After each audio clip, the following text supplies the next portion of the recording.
Assalamualaikum warahmatullahi wabarakatuh. Perkenalkan, nama saya Nanda Loviana Salsabila.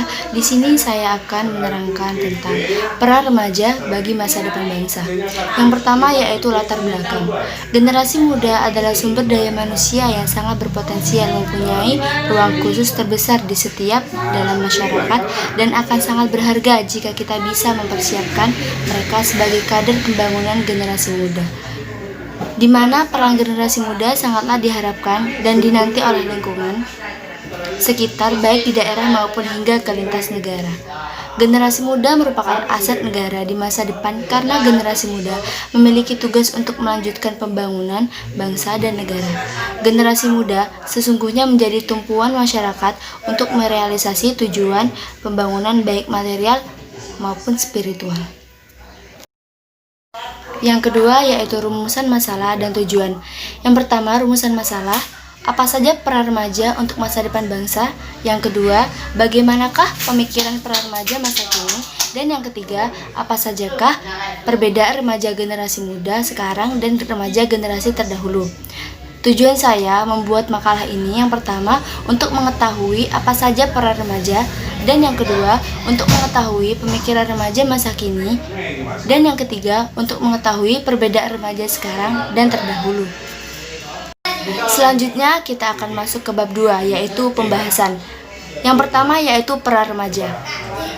Untuk menjadikan muara yang membawa perubahan ke arah yang lebih baik, tentunya pemuda Indonesia diharapkan memiliki moral, etika, dan ilmu pengetahuan yang baik. Dengan memiliki yang pertama, gelar Agent of Change, yang kedua, gelar of Development, yang ketiga, Agent of Modernization, yang keempat yaitu membangun pendidikan, dan yang kelima, mempunyai semangat juang yang tinggi. Selanjutnya yaitu pemikiran remaja masa kini. Globalisasi sangat berpengaruh pada pola pikir dan pola tindak masyarakat secara menyeluruh dalam berbagai aspek. Secara psikologis dan sosiologis, selain berdampak terhadap masyarakat luas, komunitas yang paling mudah terkena pengaruh fenomenanya global adalah kalangan generasi muda, yaitu remaja. Khususnya para remaja, di mana pada fase ini remaja sedang memasuki kehidupan masa peralihan dari anak-anak ke masa remaja yang relatif masih lebih kondisi emosionalnya. Di samping itu, ia juga sedang mencari identitas dirinya sebagai remaja. Perbedaan remaja masa lampau dan sekarang. Remaja zaman dulu dan remaja zaman sekarang itu sangatlah berbeda. Kalau dibandingkan zaman sekarang dengan zaman dahulu itu sangatlah jauh, terutama di Indonesia ini. Banyak kita jumpai anak SD yang udah seperti orang dewasa.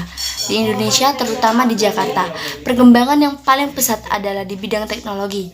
Begitu juga dengan remaja di Indonesia, pengaruh terbesar dari perbedaan zaman dahulu dan sekarang adalah teknologi dan mengikuti tren-tren di luar negeri, dan inilah perbedaan-perbedaan remaja zaman dulu dan sekarang. Yang pertama, teknologi.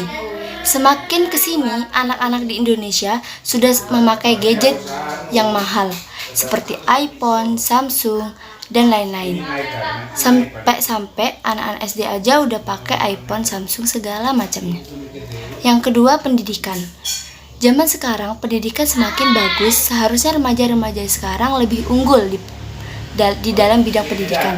Tapi faktanya ternyata remaja zaman sekarang itu malas, sering bolos, melawan guru, sering melanggar, beda dengan zaman dulu yang tekun belajar. Dan yang ketiga, berbeda dalam gaya hidup dan penampilan. Zaman sekarang jelas penampilan remaja lebih keren dibanding remaja zaman dulu.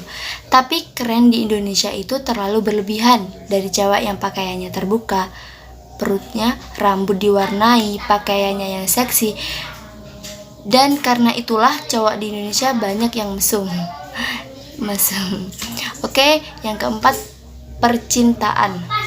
Zaman dulu remaja-remaja itu takut untuk pacaran, tapi zaman sekarang remaja-remaja berani untuk pacaran, bahkan sampai berbuat yang aneh-aneh padahal belum menikah. Ini sering ditemukan di Jakarta, tapi bukan di Jakarta aja, banyak daerah lain selain Jakarta yang melakukan hal yang semacam itu. Jadi di sini saya memberikan contohnya Jakarta, karena di Jakarta banyak sekali anak remaja yang seperti itu. Oke, karena saya sudah menjelaskan tadi makalah secara singkat, isi dari makalah saya secara singkat dalam PPT ini, sekarang kita masuk di bab 3, yaitu penutup. Di sini saya akan menyimpulkan, berdasarkan data yang sudah disebutkan, saya dapat menyimpulkan bahwa remaja adalah aset bangsa yang akan menentukan masa depan bangsa ini di masa yang akan datang, dan juga remaja dahulu dan sekarang memiliki banyak perbedaan, dan yang paling menonjol adalah di bidang teknologi, tetapi sama-sama berperan penting untuk memajukan bangsa dan negara ini. Dan yang terakhir adalah saran dan pustaka. Yang pertama, saran. Saya sangat berharap dengan adanya makalah dan PPT ini, pembaca bisa lebih menyadari betapa pentingnya peran remaja di masa kini, dan diharapkan para remaja masa kini dapat memanfaatkan segalanya untuk kepentingan majunya bangsa dan negara ini. Dan yang selanjutnya yaitu daftar pusaka. Bisa dilihat di makalah saya dan di PPT ini. Baiklah, kurang lebihnya mohon maaf. Terima kasih. Wassalamualaikum warahmatullahi wabarakatuh.